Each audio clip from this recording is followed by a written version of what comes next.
Hello दोस्तों, आपका मेरे चैनल पे बहुत-बहुत स्वागत है। मेरे चैनल का नाम है बेसिक टू एडवांस। इस चैनल पे आप लोगों को बेसिक से कोई भी चीज़ें होती है पढ़ाई जाती है, उसके बाद एडवांस आपका सॉल्व किया जाता है। जैसे कि मैंने इसके पिछले चैप्टर में 7.2 में मैंने वन साइड वीडियो लाया था। आज जो है 7.3 है, इसमें भी थोड़ा-सा हम लोग बेसिक्स को पहले समझेंगे, उसके बाद इस पूरे सवाल को जब आप लगाएँगे तो बहुत आसानी से लगा लेंगे। जैसे integration of cos T D T का होता था साइन टी, ठीक है? तो ऐसे इंडिकेशन आप कर पाते थे, लेकिन अब उसका जो नॉर्मल फॉर्म है, जैसे आपके पास जो भी रहता है, जैसे मान लीजिए आपने एक फॉर्मूला पढ़ा है कि cos x dx की वैल्यू होती है sin x प्लस में c होती है, ठीक। तो इसका एक स्टैंडर्ड फॉर्म आपको मैं दिखाने जा रहा हूँ जो बेसिक्स है। अगर उसको आप समझ जाएंगे तो आपको आगे जितने भी क्वेश्चन है लगाने में आसानी हो जाएगा। जैसे आप पढ़ चुके हैं कि जो आप सब्स्टिट्यूट मेथड उसी का इस्तेमाल हम लोग करेंगे। मान लीजिए यहाँ पे दिया है कॉस एम एक्स दिया है और यहाँ पे लिया है डी एक्स। तो हम लोग करते क्या थे कि हम इस चीज को टी मान लेते थे, एम एक्स को हम लोग क्या मान लेते थे, टी मान लेते थे। अब यहाँ पे हमारा क्या बचता था, m d x d t, या डी एक्स की वैल्यू हो जाती थी डी टी बाई में एम। तो यहाँ पे हम लोग पुट करते थे तो मिलता था हमको कॉस टी डी टी, और डी टी पे यहाँ पे वन बाई एम हो जाता था, और यहाँ पे वन बाई एम यहाँ पे हो जाता था आपका साइन टी, फॉर्मूले से प्लस में सी। अब आप क्या करते थे, यहाँ साइन की जो टी की वैल्यू है आप यहाँ पुट करते थे तो वो होता था आपका एम एक्स प्लस में सी। अब समझने वाली बात यहाँ पे ये है कि यहाँ पे जो भी एक्स से मल्टीप्लाई हुआ था वही चीज यहाँ पे क्या हुआ है, डिवाइड हुआ है। तो कल को अगर आपको कॉस थ्री थीटा निकालना हो और डी थीटा करना हो तो अभी क्या करेंगे आप, यही जो मल्टीप्लाई है वहां पे यहाँ पे डिवाइड कर देंगे, कॉस का इसी फंक्शन के साथ लिख देंगे, ठीक। तो ये आपका इंटीग्रेट हो जाएगा। तो इसीलिए इसमें जो है यम थीटा की तरह अगर कोई भी फंक्शन है तो उसका तो हम आसानी से इंटीग्रेशन कर सकते हैं, लेकिन अगर यही चीज cos स्क्वायर एक्स के फॉर्म हो या साइन स्क्वायर एक्स के फॉर्म हो तो इसको हम लोग इंटीग्रेट नहीं कर पाएंगे। तो उसके लिए हम लोग क्या करते हैं, इसी स्क्वायर फॉर्म को हम टू थीटा के यम थीटा के फॉर्म में रख देते हैं। जैसे यहाँ पे साइन स्क्वायर का अगर कोई फंक्शन है तो उसको हम कॉस के टर्म में टू थीटा के फॉर्म में यम थीटा के फॉर्म में यहाँ पे रख सकते हैं। कॉस स्क्वायर टी का कोई फंक्शन है तो उसको भी हम एम थीटा के रूप में यहाँ पे लिख सकते हैं। तो चलिए हम लोग स्टार्ट करते हैं इसी अप्रोच को लेकर के, जो आपको पूरे चैप्टर में इसका इस अप्रोच को इस्तेमाल करना पड़ेगा। अब यहाँ पर देखो, जो पहला हमारा क्वेश्चन है वो दिया गया है sine square two x plus five d x. अब यहाँ पे आ गया आपका स्क्वायर, तो इसके लिए हम लोग इस वाले फॉर्मूले का इस्तेमाल करेंगे, ठीक। तो जैसे यहाँ पर साइन स्क्वायर टी है और टी के जगह पे यहाँ पर टू टी इसका डबल कर दिए हैं, उसी प्रकार के ये जो फंक्शन है एलजेब्रिक फंक्शन इसका हम लोग कर देंगे दुगना, ठीक। तो लिखेंगे कैसे, देखिए जैसे यहाँ पे लिखा है वन तो यहाँ पे आप भी लिखिए वन, माइनस लगा तो माइनस आप भी लगाइए, और इस फंक्शन को हम लोग कॉस के फॉर्म में लिखेंगे।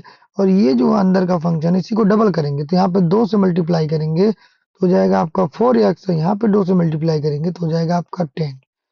तो ये फंक्शन आपका यम थीटा के फॉर्म में टूट चुका है, ठीक। अब करना कुछ नहीं चाहिए, आप जैसे आप फ्रैक्शन लगाते हैं इसको अलग अलग कर दीजिए तो ये हो जाएगा one by two d x, बीच में लगा आपका माइनस तो हो जाएगा आपका two one by two integration of cos four x plus ten d x, ठीक।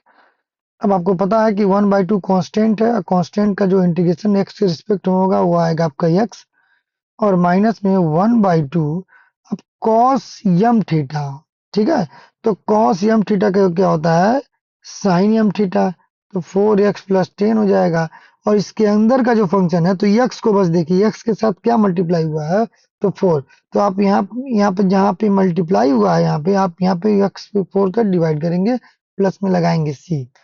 अब ये हो जाएगा आपका x by two minus one by में eight sine four x plus ten plus में सी, और ये हो गया आपका राइट आंसर। ऐसे ही हम लोग दूसरा क्वेश्चन देखने वाले हैं। जो दूसरा क्वेश्चन दिया गया है वो इस प्रकार से दिया गया है, साइन थ्री एक्स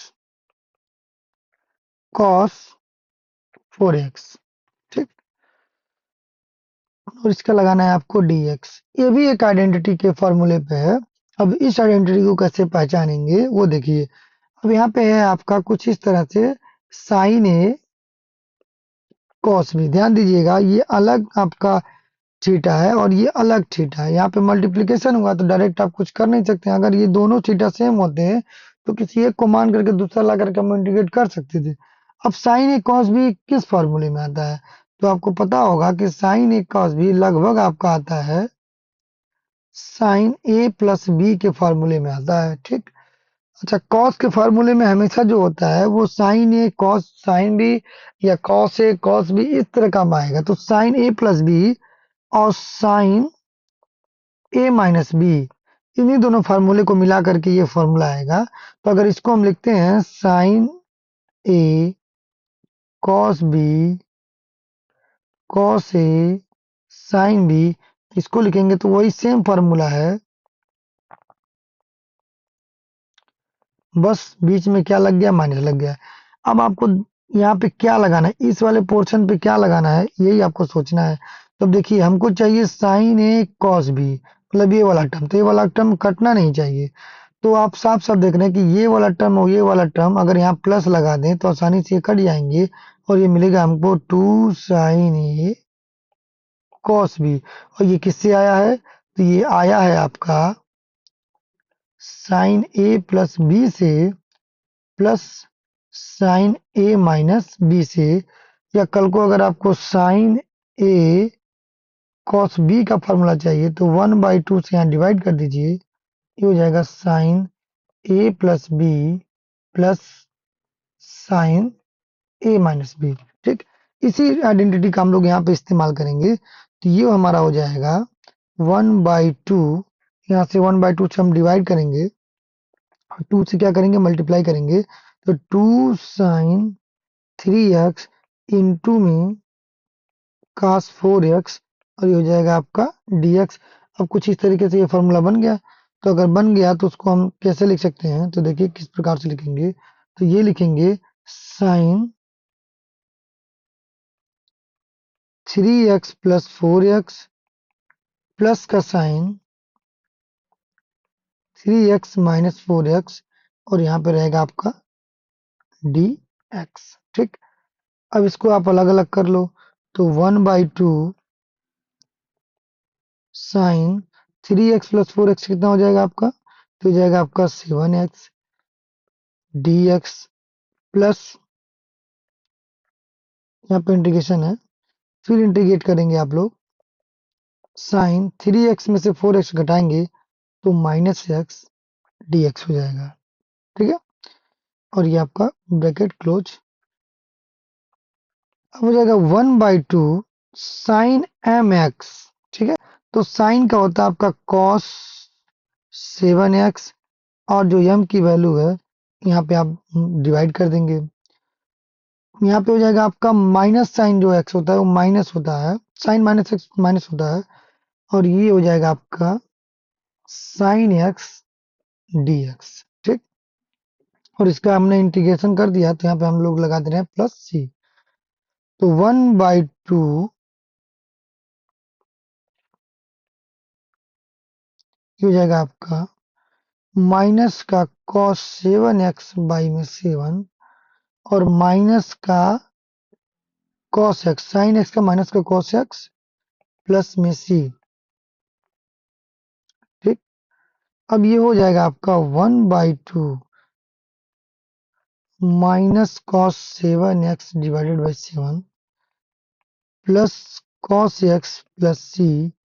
1/2 का अंदर मल्टीप्लाई कर दीजिए तो जाएगा minus cos 7x divided by 14 और प्लस 1/2 कॉस एक्स प्लस सी। और ये हमारा राइट आंसर है। अब हम लोग आते हैं क्वेश्चन नंबर थर्ड पे। तो यहाँ पे दिया गया है कि cos 2x cos 4x cos 6x का करना है आपका इंटीग्रेशन। तो यहाँ पे जब भी cos cos cos या sin sin sin का फंक्शन चले तो आप ध्यान दीजिएगा उसमें आप लगाइएगा जो है वो cos cos a plus b, cos a minus b का फॉर्मूला दिमाग में रखिएगा, और अगर इसे लिखा जाए तो ये हो जाएगा cos a cos b minus sine a sine b. जहाँ प्लस होता है यहाँ पे माइनस होता है, जहाँ माइनस होता है वहाँ प्लस होता है, तो हो जाएगा cos a cos b plus sine a sine b. अब हमको क्या चाहिए, cos a cos b चाहिए।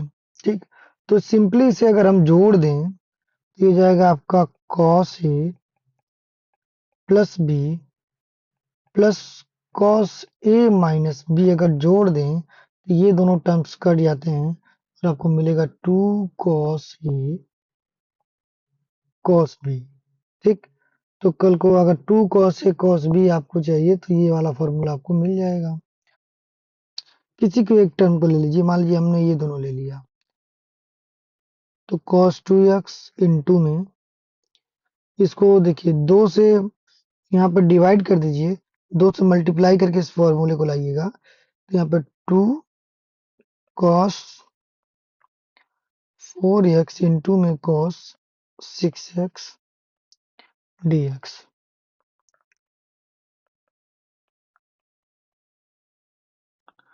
अब इसको फॉर्मूले में तोड़ दीजिए, तो हो जाएगा cos 4x plus 6x plus cos 4x minus 6x dx 1/2 cos 2x cos 10x plus cos minus 2x dx 1/2 cos 2x, यहाँ पे हम इसका मल्टीप्लाई कर दे रहे हैं, cos 10x, और यहाँ पे cos minus theta will be, ये जो आप फोर्थ कोऑर्डिनेट में आएंगे तो यहाँ cos प्लस होता है, तो ये भी हो जाएगा प्लस cos स्क्वायर 2x। एक cos यहाँ पर है, यहाँ पे आया तो, और ये हो जाएगा टोटल dx। अब यहाँ फिर आपको लगाना पड़ेगा सेम फार्मूला, 1/2, 2 से ऊपर नीचे मल्टीप्लाई करिए तो जाएगा 1/2। ठीक, डायरेक्ट फार्मूला हम लिख रहे हैं हम, तो जाएगा आपका cos 10 और 2 मिलके कितना हो जाएंगे 12x, प्लस में 10 में 2 घटेगा तो माइनस 8x होगा, और माइनस का होता है ये प्लस cos थीटा, तो प्लस 8x। ठीक, अब ये हो गया आपका ब्रैकेट क्लोज, प्लस में cos square 2x whole bracket dx 1/2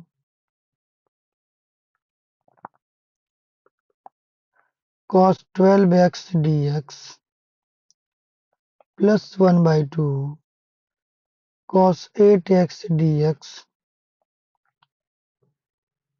plus integration of cos square 2x। अच्छा, cos स्क्वायर 2x को हम लोग उस वाले फार्मूले cos स्क्वायर t के फार्मूले में लिख सकते हैं, क्या हो जाएगा आपका,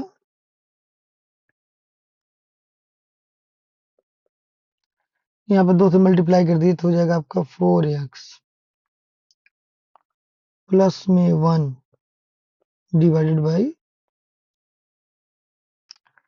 नेक्स्ट है आपका 1/2। अब ये हो जाएगा आपका cos का साइन 12x, और यम, ये यम है तो यम से मल्टीप्लाई, तो 12 दूना कितना हो जाएगा 24, प्लस साइन 8x, 8 से यहाँ पे होगा मल्टीप्लाई तो 8 दूना कितना हो जाएगा 16, प्लस cos का हो जाएगा साइन 4x है 4x/2, इसका हो जाएगा साइन 4x बाई में 8 प्लस 1/2 है तो इसको हो जाएगा 1/2x। अब 1/2 का अंदर मल्टीप्लाई कर दीजिए तो हो जाएगा, प्लस में c लग जाएगा तो जाएगा साइन 12x बाई में 48 साइन 8x बाई में 32 साइन 4x बाई में 16 एंड x बाई में 4 प्लस c। ये हमारा राइट आंसर है।